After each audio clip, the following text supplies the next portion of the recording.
সামনের সরকারি চাকরির যেসব গুরুত্বপূর্ণ পরীক্ষা রয়েছে তাকে কেন্দ্র করে, তাকে লক্ষ্য রেখে আজকে আমি তোমাদের জন্য খুব কমনযোগ্য একটা জিকের ভিডিও নিয়ে এসেছি। এবং এই ভিডিওটিতে আগামী যেসব এক্সামগুলো রয়েছে, SSC, PSC, WBP, SI, army বা আইসিডিএস, ডাব্লিউবিসিএসের মতো গুরুত্বপূর্ণ এক্সামগুলোতে কিন্তু এই জিকেগুলো খুবই ইম্পর্ট্যান্ট এবং এখান থেকে তোমরা কমন পেয়ে যাবে। 4-5টা পার্টে আমি নিয়ে আসবো কমনযোগ্য বেশ কিছু জিকে। তো যাই হোক, আশা করি ভিডিওটি তোমাদের ভালো লাগবে এবং ভিডিওটি তোমাদের খুবই কাজে লাগবে। তো শেষ পর্যন্ত দেখার চেষ্টা করো। যারা আমার চ্যানেলে নতুন তারা অবশ্যই চ্যানেল সাবস্ক্রাইব করে নেবে এবং যদি ভিডিও ভালো লাগে অবশ্যই লাইক করবে, শেয়ার করবে, কমেন্ট করবে। তো দেখো, এখানে আছে প্রথম যে কোশ্চেনটি রয়েছে, কার জন্মদিন আন্তর্জাতিক অহিংসা দিবস হিসাবে পালিত হয়? অহিংসা দিবস, এইখানে দেখো যে নন ভায়োলেন্স যে ব্যাপারটা, প্রথম যে অপশানটা রয়েছে রাজেন্দ্র প্রসাদ, সুভাষচন্দ্র বসু, জওহরলাল নেহরু ও মহাত্মা গান্ধী। ভারতে অহিংসা অর্থাৎ নন ভায়োলেন্স আন্দোলনের জনক কে ছিলেন? মহাত্মা গান্ধী। কেন কি? কারণ বেশিরভাগ আন্দোলনেই আমরা নন ভায়োলেন্স দেখেছি। যেমন ধরো 1922 খ্রিস্টাব্দে তিনি যে আন্দোলনটা বন্ধ করেছিলেন, চৌরি চৌরা ঘটনার পরে অসহযোগ আন্দোলন, সেটা কিন্তু নন ভায়োলেন্সকে কেন্দ্র করেই। যেহেতু উত্তরপ্রদেশের গোরক্ষপুরে ভায়োলেন্স হয়েছিল, তিনি কিন্তু আন্দোলনটা বন্ধ করে দিয়েছিলেন। সেই আন্দোলনটার নাম ছিল অসহযোগ আন্দোলন, যেখানে কিন্তু সুভাষচন্দ্র বোস এরা, এইসব প্রমুখ লিডারগুলো এরা কিন্তু হিংসায় বিশ্বাসী ছিলেন। তাহলে হচ্ছে 2 অক্টোবর গান্ধীজির জন্মদিন হিসাবে পালন করা হয় এবং সেই দিনই ভারতবর্ষে নন ভায়োলেন্স ডে হিসাবে পালন করা হয়। নেক্সট দেখো হচ্ছে প্রশ্নটি রয়েছে, কালিদাস সম্মান কত সালে প্রতিষ্ঠিত হয়? দেখো, ভারতবর্ষের বিভিন্ন জায়গায় বিভিন্ন রাজ্য তথা ভারতবর্ষ বিভিন্ন ক্ষেত্রে পুরস্কার দিয়ে থাকে। তো সেই রকমই একটা পুরস্কার হচ্ছে কালিদাস। তো কালিদাস সম্মান কত সালে প্রতিষ্ঠিত হয়? 1978, 1978, 1975, 1984 না 1980? তো এর সঠিক উত্তর হয়ে যাবে 1980।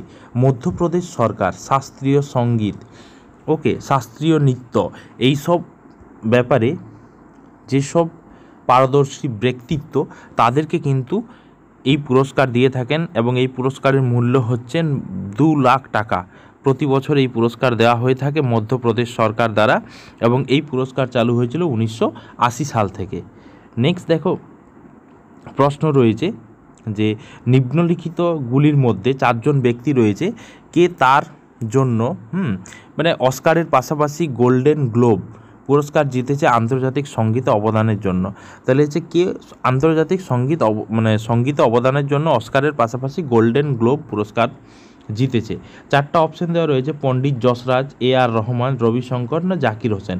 তো সঠিক উত্তর হয়ে যাবে আর রহমান। 2009 সালে স্লামডগ মিলিয়নার যে সিনেমাটি, সেখানে কিন্তু আন্তর্জাতিক ইন্টারন্যাশনাল মিউজিকের জন্য আর রহমান গোল্ডেন গ্লোব এর হচ্ছে অস্কারের পাশাপাশি গোল্ডেন গ্লোব পুরস্কার পেয়েছিলেন।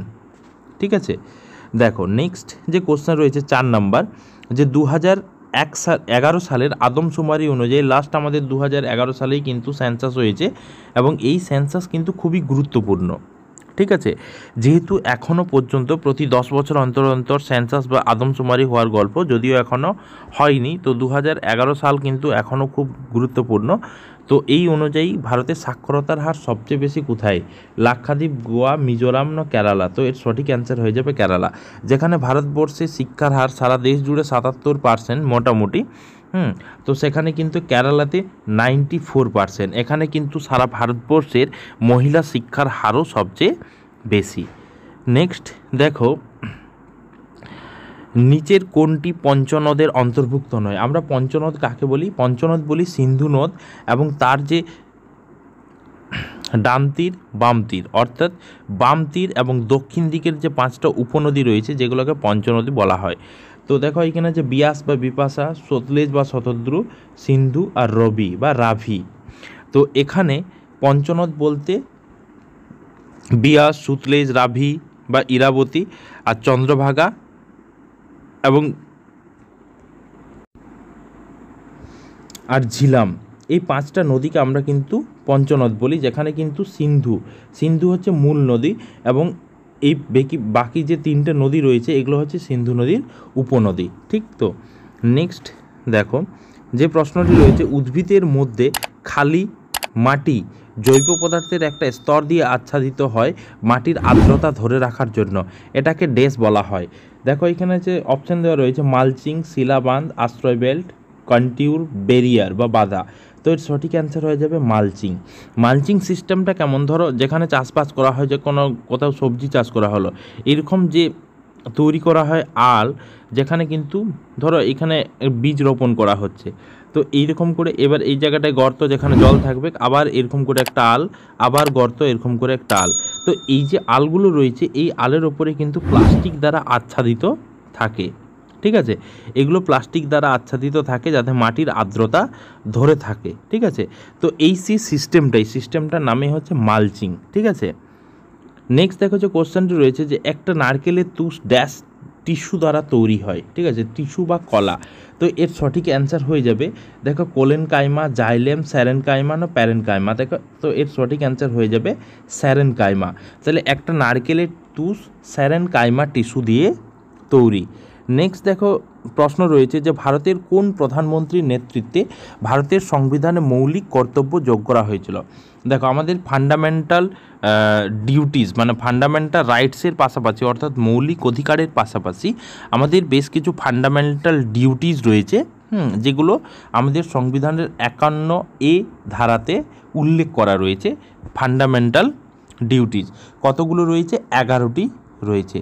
যেমন ধরো জাতীয় সঙ্গীত গাইতে হবে, জাতীয় সঙ্গীত গাইলে দাঁড়াতে হবে, যে আমাদের যে রাস্তাঘাট যে পাবলিক প্রপার্টিগুলো আছে সেগুলো রক্ষা করার দায়িত্ব আমাদের। তো এই যে ফান্ডামেন্টাল ডিউটিস, এটা আমাদের সংবিধানে কত সালে অন্তর্ভুক্ত হয়েছিল এবং কার আমলে অন্তর্ভুক্ত হয়েছিল? তো দেখো হচ্ছে নরসিং রাও, চরণ সিং, ইন্দিরা গান্ধী না লাল বাহাদুর শাস্ত্রী। তো এর সঠিক অ্যান্সার হয়ে যাবে কিন্তু ইন্দিরা গান্ধী।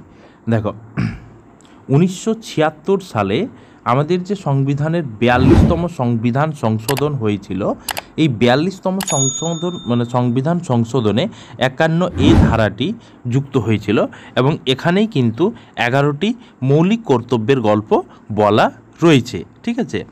তাহলে এর সঠিক অ্যান্সার হয়ে গেল ইন্দিরা গান্ধী। সালটা হচ্ছে 1976 সালের 42তম সংবিধান সংশোধন। পরের প্রশ্ন খুব গুরুত্বপূর্ণ।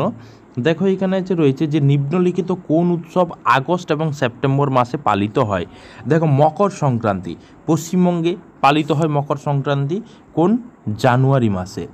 ঘুড়ি উৎসব, বেসিক্যালি ঘুড়ি উৎসব আহমেদাবাদ, গুজরাটের বিভিন্ন জায়গাতে কিন্তু হয়, এটাও কিন্তু জানুয়ারি মাসে। বিকানের উৎসব, ভারতের সবচেয়ে বড় উট উৎসব যেটা বিকানের উৎসব, এটাও কিন্তু জানুয়ারি মাসে হয়। তাহলে আমরা 3টে উৎসব জানুয়ারি মাসেই পেয়ে গেলাম। তো পড়ে থাকলো ওনাম। এই ওনাম উৎসব কোথায় হয়? কেরালাতে হয়, ঠিক আছে। কেরালাতে ওনাম উৎসব কোথায় হয়? কেরালাতে। এই ওনাম উৎসবই হচ্ছে সঠিক অ্যান্সার, যেটা আগস্ট সেপ্টেম্বর মাসে পালিত হয়। এই ওনাম কোথায় হয়? কেরালাতে, ঠিক আছে। তাহলে এটা মনে রাখবে যে ওনাম উৎসব কোথায় হয়? কেরালাতে। পরের প্রশ্ন দেখো, অ্যান্ড লাস্ট ফাইনাল কোশ্চেন, যেটা কিন্তু খুব গুরুত্বপূর্ণ কোশ্চেন। এখন সারা ভারতবর্ষ জুড়ে কিন্তু বিভিন্ন জায়গায় ফক ড্যান্স রয়েছে, যেগুলো কিন্তু তোমরা একটা ভিডিওর মধ্যে পেয়ে যাবে এবং অবশ্যই ভিডিও কিন্তু তোমরা দেখবে। নিম্নলিখিত লোকনৃত্যের কোনটি গুজরাট রাজ্যের অন্তর্ভুক্ত নয় বা অন্তর্গত নয়? মানে দ্যাট মিনস আমরা ভারতের বিভিন্ন রাজ্যে বিভিন্ন রকম লোকনৃত্য দেখে থাকি। তো এখানে 4টা লোকনৃত্য দেওয়া রয়েছে, যার মধ্যে একটা লোকনৃত্য গুজরাটে পাওয়া যায় না, ঠিক আছে, বা লক্ষ্য করা যায় না। যেমন আমাদের পশ্চিমবঙ্গের ছো ডান্স, ঠিক আছে। তো এর 4টা অপশান, প্রথমটা রয়েছে গারবা, দান্ডিয়া রাস, বিদেশিয়া আর ভিঞ্চুদো, ঠিক আছে। দেখো বেসিক্যালি আমাদের যে ফক ড্যান্স রয়েছে, যারা সেই এলাকার উপজাতি মানুষ, তারাই কিন্তু এই ফক ড্যান্স করে থাকে।